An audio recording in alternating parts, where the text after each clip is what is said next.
We're not doing this. Apparently, Marina Mabrey has now come forward and said she overreacted with the Caitlin Clark foul. Overreacted. I feel like you're trying to cover your ass because now they're talking about investigation. Marina Mabrey has broken her silence finally about shoving Caitlin Clark. It wasn't an apology. It was a confession disguised as damage control. When Marina Mabrey finally broke her silence about shoving Caitlin Clark to the ground, she used a single dismissive phrase: she overreacted. But what if that wasn't an overreaction at all? What if it was the most honest thing she's done all season? A raw display of an anger that's been boiling just beneath the surface of the WNBA. Mabrey is talking now, but her carefully chosen words are not the real story. The real story is the fear that's compelling her to speak. The question isn't what she said, it's what she's so terrified of that made her speak up in the first place. He got upgraded to a flagrant 2 because of the way the fans reacted to it, Mabrey said, on the shove on Clark. They gave me a tech for it initially. I don't care. Honestly, I really don't. Obviously, I'm not trying to hurt anybody. I'm not trying to go after certain players for certain, SHIT. She said, me and Caitlin were cool. She added, me and Caitlin have competed against each other in the playoffs. She threw me into the benches in the quarterfinals. We didn't go after her for it. To understand why this apology feels so hollow, you have to relive the moment. This wasn't the heat of battle. This wasn't a gritty fight for a loose ball or a tough box out under the rim. The game had stopped. The whistle had blown. Play was dead. Caitlin Clark had just been poked in the eye by J.C. Sheldon, a separate foul that already had fans groaning. She was standing vulnerable and unguarded. And then from the side comes Marina Mabrey. She doesn't just bump Clark. She plants both hands on her, squares up, and shoves with a force that sends Clark, completely unprepared for an attack during a dead ball, flying to the hardwood. There was no basketball reason for this. It was a calculated act of aggression, delivered with a clear and undeniable message. And that message has become the ugliest story of the WNBA season. Watch when Caitlin Clark is trying to create some space. It looked like she just got hit in the eye there. Now, Mabry is desperately trying to rewrite history. In her recent comments to the media, she offered a flimsy excuse, claiming her reaction was about defending a teammate who was getting hit. It's a noble soundbite, but one that falls apart under the slightest scrutiny. The replay shows her teammate wasn't in any immediate danger. She even tried to paint herself as the victim of a long-running feud, bringing up a moment from last year's playoffs where she claims Clark threw me into the benches. Let's be brutally honest, comparing a physical play during a live, high-stakes playoff game to a post-whistle shove is absurd. One is basketball, however rough. The other is an assault that was only saved from legal consequences because it happened on a court. She followed it up by saying she and Clark were cool, but her actions tell a different story. You don't blindside someone you're cool with. This wasn't about a past grievance, it was about present-day resentment. Scrape across the face. But Mabrey's shove didn't happen in a vacuum. It was just the latest and perhaps most blatant entry in a growing catalog of cheap shots aimed at Caitlin Clark. This is the pattern the league doesn't want you to see. It started with Kennedy Carter's infamous hip check, a blatant shove from behind while Clark was simply jogging up the court nowhere near the ball. Carter walked away smirking, proud of a hit that had nothing to do with the game. Then there was Diamond DeShields, who lowered her shoulder and ran through Clark like a linebacker, sending her to the floor, again away from the central action. We've seen the accidental elbows from Angel Reese, which seem to happen with suspicious frequency whenever Clark is near. Each incident, on its own, could almost be dismissed by defenders as part of the game, but together they paint a disturbing, undeniable picture. This isn't a rookie initiation, this is a targeted campaign. Mabrey follows it up and Clark pushes her. That's going to be a second foul. Making them. So why is this happening? The answer is as simple as it is ugly: jealousy. Caitlin Clark isn't just a basketball player, she's a cultural phenomenon, and her arrival has exposed a bitter divide within the league. while she's selling out arenas, breaking viewership records, and boosting the league's value to unprecedented heights.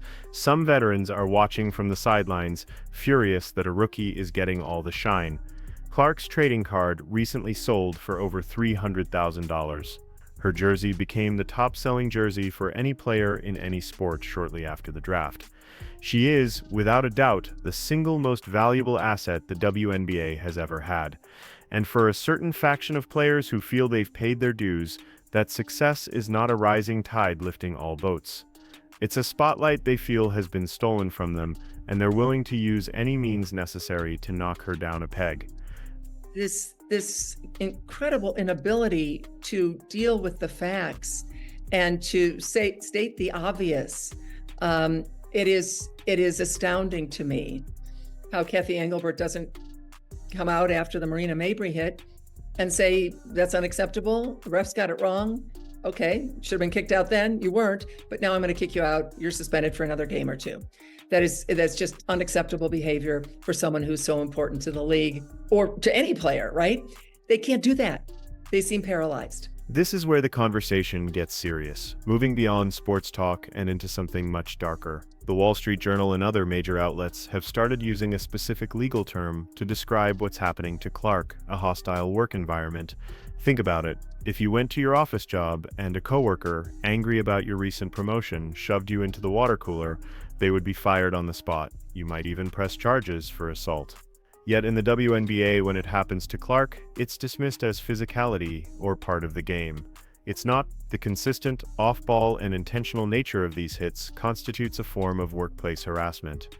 The only difference is that her workplace is a basketball court, and the Human Resources Department, the league itself, seems to be missing in action. Overreacted? I feel like you're trying to cover your ass because now they're talking about investigations, and now you're terrified. Now you're scared. Now you're shook. That was the real you. You're a snake. It is what it is. The game before that, when you saw Clark, you stopped her from signing autographs so you could hug her. And that leads to the most damning part of this entire saga, the WNBA's shocking and cowardly inaction. Commissioner Kathy Engelbert has been virtually silent. After the Mabry shove, a flagrant foul that clearly warranted an ejection, there was no suspension, no significant fine, no public condemnation from the league office, nothing. This isn't just poor leadership, it's a dangerous precedent. The league is sending a clear message to its players. You can target our biggest star, you can take cheap shots at her after the whistle, and we will do absolutely nothing. They seem paralyzed, terrified of upsetting the very players who are tarnishing the league's image. By refusing to act, the WNBA is not only failing to protect its most important player, it's endorsing the jealousy-fueled campaign against her. They are sacrificing long-term growth and integrity for short-term political peace within the locker rooms. And that's enough to make her a target. The game before that, when you saw Clark, you stopped her from signing autographs so you could hug her. I would have thought y'all was cool. Now, all of a sudden, fast forward to the Connecticut game, she got Sheldon over here. You're knocking her to the ground. Tina Charles is wagging her finger at her like she's her mom's or something. That's what y'all do. Y'all only won 5 games this season. I mean, what else y'all been doing this year? The highlight for the Connecticut Sun was injuring Caitlin Clark.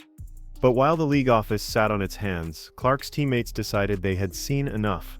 After Mabry's shove, the Indiana Fever knew a message had to be sent back. Enter Sophie Cunningham. She checked into the game and made it her mission to deliver a response.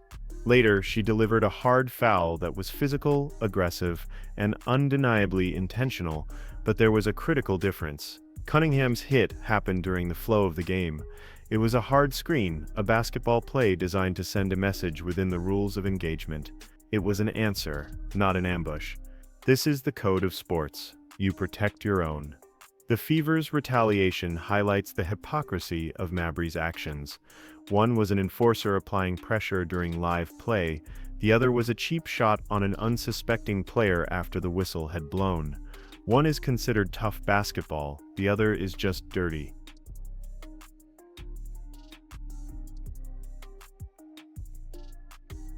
What makes Mabrey's aggression even more sinister is the illusion of friendship that came before it. Just a few games prior, Mabrey was seen on camera stopping Caitlin Clark while she was signing autographs for fans.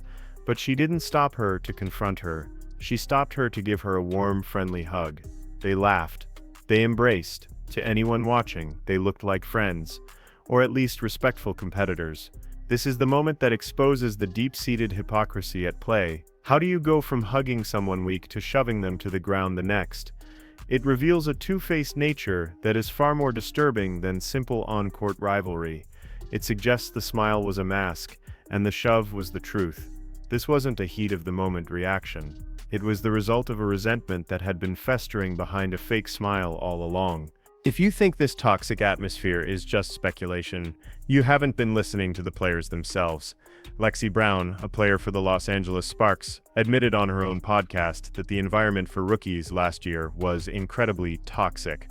She spoke of a pervasive negative energy driven by jealousy, and if it was that bad last year, imagine the level of poison in the air this year, when the rookie in question is not just talented but is single-handedly rewriting the league's financial future. This isn't an outside opinion, this is an insider confirming that the resentment is real, widespread, and has been a problem for years. Caitlin Clark didn't create the toxicity in the WNBA. Her unprecedented success just poured gasoline on a fire that was already burning. Marina Mabrey didn't just shove Caitlin Clark, she shoved a hornet's nest. The incident instantly detonated online, escaping the confines of sports commentary and exploding into a full-blown national story. Major news outlets, political commentators, and millions of fans all weighed in, and the verdict was nearly unanimous. It was a cheap shot, plain and simple. The public saw through the physicality excuse. They saw the jealousy. This intense public pressure is the real reason Mabrey suddenly felt the need to clarify her actions. Her statement wasn't born from remorse, it was a panicked response to losing control of the narrative. She wasn't trying to make things right with Clark, she was trying to quell the firestorm that was threatening to consume her own reputation. Let's talk about what's really at stake here. Money. Lots of it. For the first time, the WNBA is flying charter. Attendance is shattering records. TV ratings are through the roof.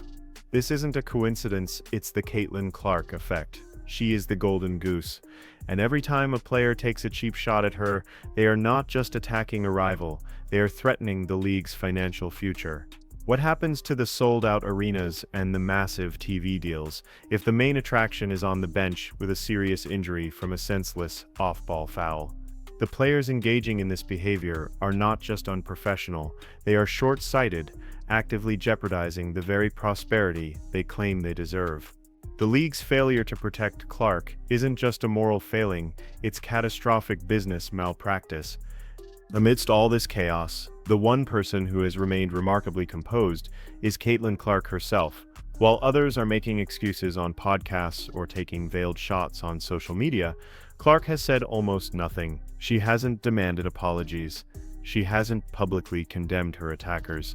When asked, she gives professional, diplomatic answers and gets back to work. Her response doesn't come in interviews, it comes on the court. She retaliates with 30-point games, with logo threes and with dazzling assists. She is proving that the ultimate form of revenge is not stooping to their level, but rising so far above it that their pettiness becomes irrelevant. Her silence is deafening, and her performance is the only statement that truly matters, making her opponent's actions look even smaller and more pathetic in comparison.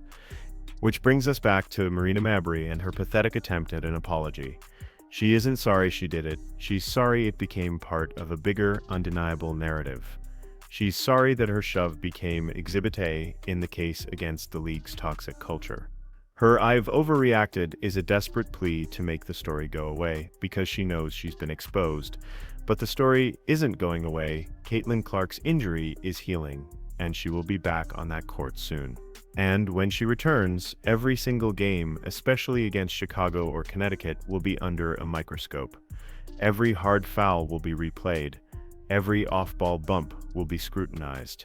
Mabrey's shove will be the highlight shown before every pregame show. She wanted to make a statement, and she succeeded.